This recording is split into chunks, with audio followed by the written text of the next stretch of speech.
suis de retour.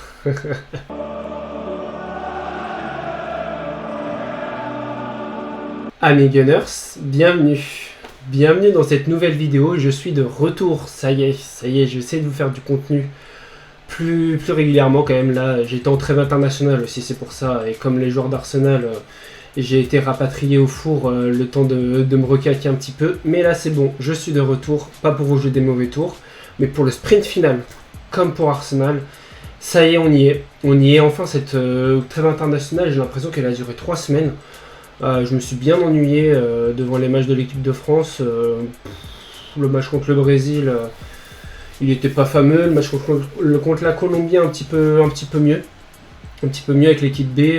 J'ai beaucoup aimé le match d'Akliouche d'ailleurs. On a un peu passé sous les radars, j'ai entendu parler de beaucoup de joueurs, mais Akliouche et Maxence Lacroix, ils ont été très forts. Enfin bref, c'est pas le sujet.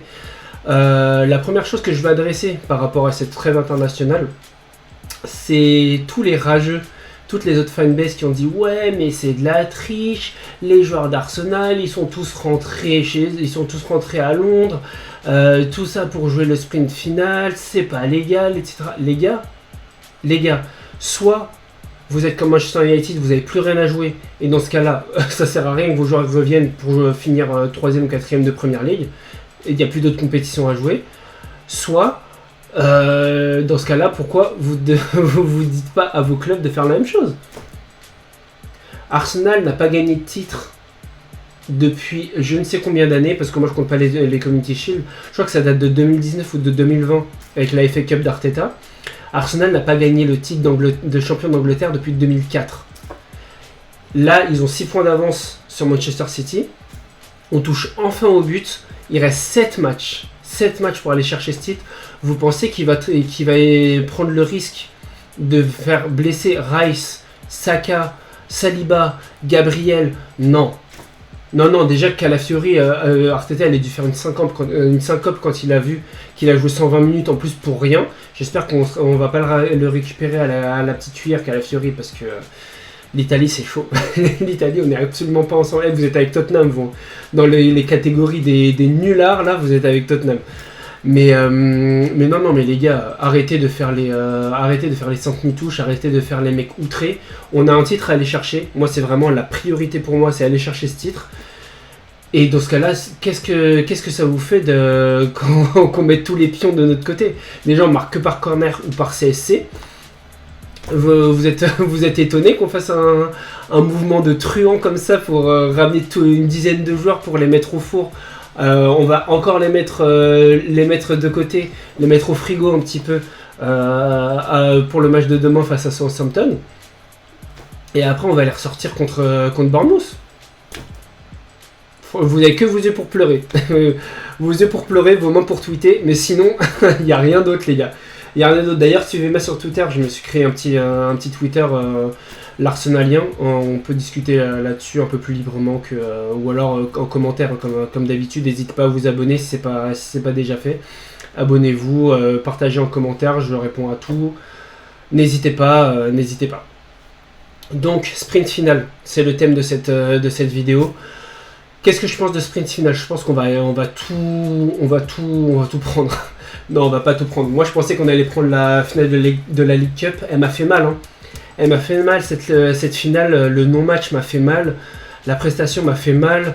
Les jongles de Cherki m'ont fait mal. Enfin, tout m'a fait mal. La joie de Guardiola m'a fait mal. La joie de Rodri m'a fait mal. J'étais pas bien. Je vais pas vous mentir, j'étais pas bien après cette finale.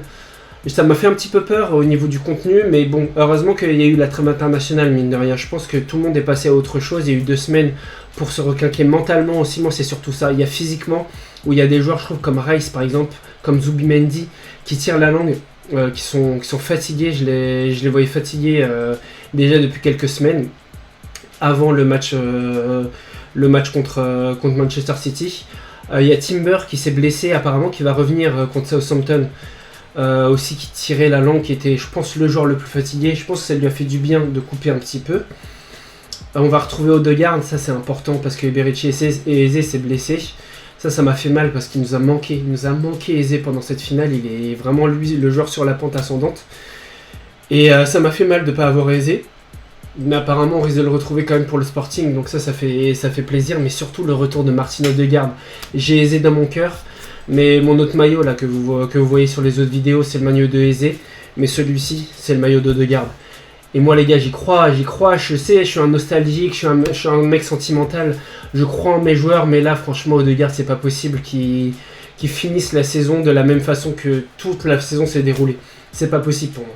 C'est pas possible. Mon magicien d'Oz, on a besoin de lui. Je sais, il reste une dizaine de matchs, une quinzaine de matchs maximum. Je sais qu'il va nous faire des pointes de magie.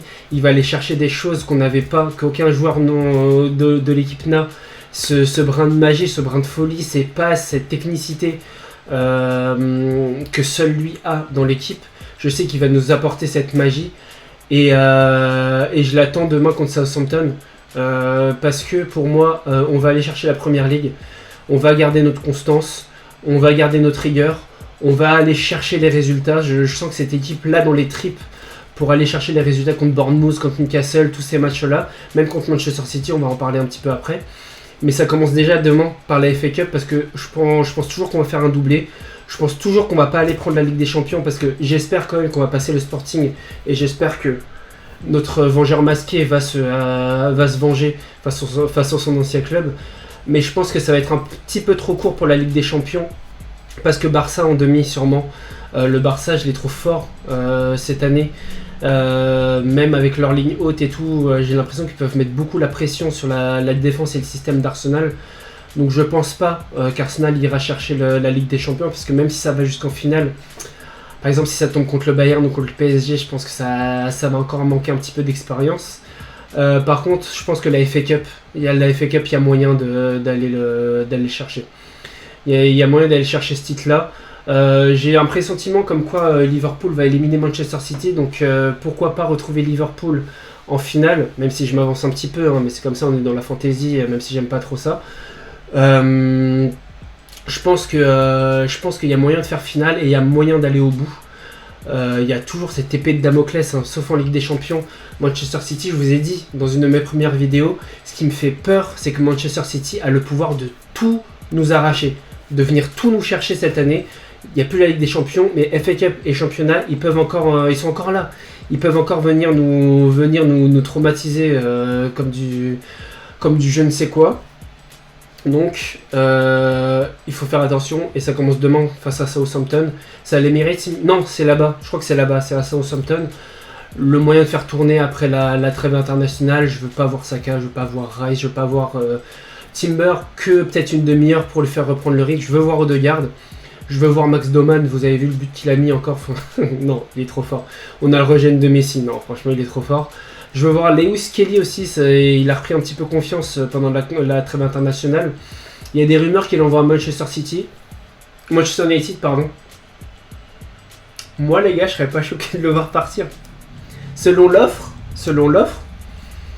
les gars, je pense pas qu'il ait un avenir au milieu de terrain. Rice, Zubimendi, Merino, Eze, Odegaard, je le vois pas s'imposer ici. Et sur le côté gauche, maintenant vous savez, les latéraux c'est des défenseurs centraux. Donc moi je ne vois pas trop d'avenir à Arsenal. Moi je suis un petit peu inquiet pour Nwaneri et pour Lewis Kelly, pour tout vous dire. Je suis un peu inquiet. Et encore Nwaneri, je vois un petit peu plus d'avenir peut-être que Lewis Kelly parce que il a ces petites magies. Peut-être que Eze a moins. Ce pied gauche aussi, il se rapproche un petit peu plus d'Odegaard. Donc peut-être qu'il lui, il a un profil quand même intéressant pour le milieu de terrain. Mais Lewis Kelly, les gars, je suis presque descendu du train. Donc bon, j'attends de le voir demain. Peut-être qu'il va me faire forte impression et qu'il va pouvoir mettre la pression justement sur les autres titulaires. Mais sinon, je veux voir du Mosquera, du Kepa, histoire de lui donner un petit match après la finale ratée. Histoire de dire, bon gars, on compte encore sur toi, et puis après on le met au placard jusqu'à la fin de la saison. Plus envie de voir sa tête à lui. Peut-être du Ben Blanc aussi, peut-être du Ben White, pourquoi pas sur le côté, voire dans l'axe du terrain. Enfin voilà, j'ai envie de voir du Norgard aussi. J'ai envie qu'ils mettent un peu au frigo Gyökeres aussi. Gyökeres qui a été exceptionnel pendant cette trêve internationale, il a fait le plein de confiance. Il a fait la photo qui a le plus d'aura, comme disent les jeunes maintenant. Le plus d'aura de l'année là, c'est la photo de Gyökeres là. Celle-là, avec tous les fans derrière. Elle était incroyable cette photo. J'espère que ça va donner des idées à Arteta pour l'année prochaine, parce que pour cette année, je sais il va pas changer son système de jeu, mais pour l'année prochaine, quand même, il y a des choses à faire avec Gyökeres. On voit quand on joue un petit peu plus pour lui, un but décisif qui envoie sa nation en Coupe du Monde, et avant ça, un triplé incroyable qui permet à son équipe de passer à la phase de barrage. Donc non, les gars, Gyökeres, c'est quelqu'un, et je le soutiendrai jusqu'au bout. Encore une fois, un gars qui est capable de lâcher sa meuf pour qui, je pense, qui devait être sa femme et tout, pour aller dans son club, et histoire de lui dire non, casse-toi, casse-toi, c'est d'abord mes intérêts, je veux aller dans ce club et je veux aller gagner des titres là-bas. Il sera à jamais dans mon cœur, et je sais qu'il va nous marquer des buts importants. Il sera très important, Victor Gyökeres, d'ici la fin de saison. On a récupéré Kai Havertz, un autre profil aussi qui peut être bien selon les confrontations, mais je sens que Gyökeres, il va être vital. Notamment ce match face à Manchester City. Faut aller là-bas dans l'idée, les gars, de les taper. Moi, je vais les taper là-bas. Ok, on leur a laissé la coupe. Vous êtes contents, vous avez votre coupe, vous avez votre titre avant le départ de Pep, très bien. Maintenant, je veux qu'on aille là-bas pour les traumatiser. On a joué la finale de la League Cup comme des pucelles. Des pucelles. Des vierges. Mikel Arteta, il a joué comme une sale... Voilà, vous avez compris ce que je voulais dire. J'ai pas envie de voir la même chose contre Manchester City. Je veux voir le couteau entre les dents, la baffe qui sort. Les gars, il faut y aller. Ce match-là, il faut les tamponner. Je veux pas gagner 5-0 quoi, mais il faut leur rentrer dedans comme du n'importe quoi. Si Cherki joue, je veux que le premier contact, ça soit un gros taquet pour lui dire c'est bon mon gars, t'as fait tes jongles là-bas, tu t'es amusé, t'as eu ton titre. Maintenant, c'est à nous. Là, t'es sur notre terre-terre, c'est la première ligue, et on va aller la chercher, là-bas. On va aller gagner à Manchester City. On va prendre officiellement 9 points d'avance, parce que pour moi, vu qu'ils ont toujours un match en retard, là pour l'instant il y a 9 points d'avance, mais ils ont 6 points, ils vont battre Crystal Palace, croyez pas. Il faut aller là-bas, je veux qu'on tape Haaland, je veux qu'on tape Rodri, je veux qu'on tape Cherki. Cherki, je le kiffe, hein. Attention, il va nous faire gagner la Coupe du Monde. La France va gagner la Coupe du Monde, vous l'avez entendu ici d'abord. Cherki va nous faire gagner la Coupe du Monde, mais là, va là-bas. Va là-bas, va faire tes jongles là-bas, va les faire avec tes O'Reilly, tes Foden, tes trucs comme ça là. La première ligue, elle est à nous. Elle est à nous cette année, et on va aller le prouver à l'Etihad. D'abord, il y a 2 matchs. Contre Southampton, qu'on va taper facilement, j'espère. Contre Bournemouth, celui-là, il va être intéressant, parce que Bournemouth, très bonne équipe. Très bonne équipe cette année. Moi, j'aime beaucoup Eli Junior Kroupi. Attention aussi dans les futures années. Il va pas rester à Bournemouth très longtemps, lui. Et du coup, ça va déjà être un test, même si c'est à l'Emirates. Je sais qu'Arsenal peut être un peu fébrile à l'Emirates de temps en temps. Après, il y aura d'abord un match face au Sporting. Là-bas, généralement, Arsenal réussit bien contre les équipes portugaises. Donc même s'il y a match nul, voire défaite 1-0 ou 2-1, un truc comme ça, je me fais pas trop de soucis. Mais après, ce sera le big one. Moi, je pense déjà à ça. Je sais qu'il faut pas, parce qu'il y a un match demain important face à Southampton. Mais je pense qu'on va le gagner. Mon joueur à suivre, du coup, Miles Lewis Kelly. Je vois que toute la fanbase le sauce pour son match face je sais plus contre qui ils ont joué, mais avec les U21. Personne ne veut le voir partir à Manchester United. J'avoue, j'aurais le seum de le voir partir à United. C'est le fait de partir à United, moi, qui me ferait mal. Mais après, le voir partir, faire rentrer 50 millions, 60 millions, je trouverais pas ça scandaleux. À lui de me faire mentir. Et jouer une victoire 3-1. Je leur mets un but quand même à Southampton, parce que Kepa va sûrement jouer. Mais sinon, victoire 3-1. Et qu'est-ce que je vois marquer j'espère que la blessure de Madueke, dites-moi en commentaire, j'ai pas vu. J'espère que c'est pas trop grave.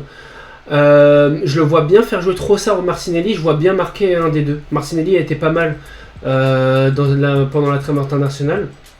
Donc je vois bien marquer un des deux joueurs. Soit Trossard, soit Martinelli. Et puis un petit but de CSC comme d'habitude, un petit but sur corner pour bien faire rager les autres fanbases. Et puis on passera à autre chose. Et ce sera le focus sur le match de Ligue des Champions face au Sporting. Donc voilà. Et puis voilà. Mon joueur clé du match. Allez, parce que je vais plus jamais parler de lui de ma vie, Kepa, parce qu'il va prendre un but, mais je pense qu'il va nous faire quelques arrêts, parce que comme d'habitude pour les matchs face à une équipe moins forte, Arsenal se met généralement à la portée, au niveau de l'équipe en face. Et surtout, l'une des forces quand même d'Arsenal, c'est que t'as l'impression que l'adversaire joue toujours de la même façon, que ce soit Southampton, Brentford ou Manchester City. Donc ça, c'est quelque chose qu'il faut donner à Arsenal, c'est qu'ils arrivent à faire assez déjouer l'adversaire pour le rendre assez stérile en fait. Demain, ça risque d'être un match comme ça. Mais bon, écoutez, je pense qu'on va gagner, je suis assez confiant. J'ai pas envie de voir Gyökeres, j'ai pas envie de voir Declan Rice, j'ai pas envie de voir Zubimendi, j'ai pas envie de voir Timber ou alors juste 15-20 minutes à la fin. J'ai envie de voir Odegaard. Je n'attends pas trop de lui parce que ça fait longtemps qu'il n'a pas joué quand même, donc c'est pour ça que je ne l'ai pas mis en joueur clé, en buteur, etc. On va prendre notre temps avec notre ami.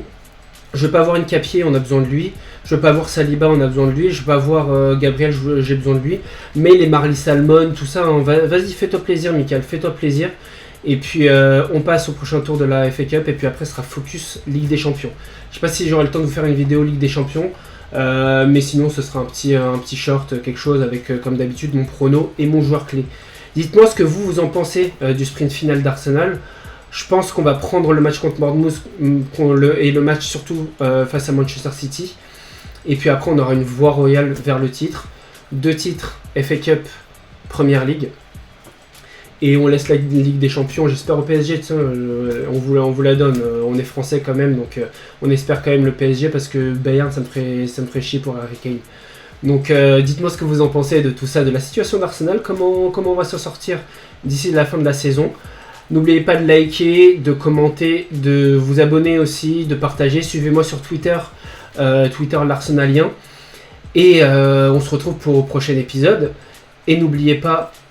Non, en fait, j'ai dit qu'on pouvait faire un triplé. Non, j'ai menti, on peut faire un quadruplé FA Cup, Ligue des Champions, Première Ligue et relégation de Tottenham.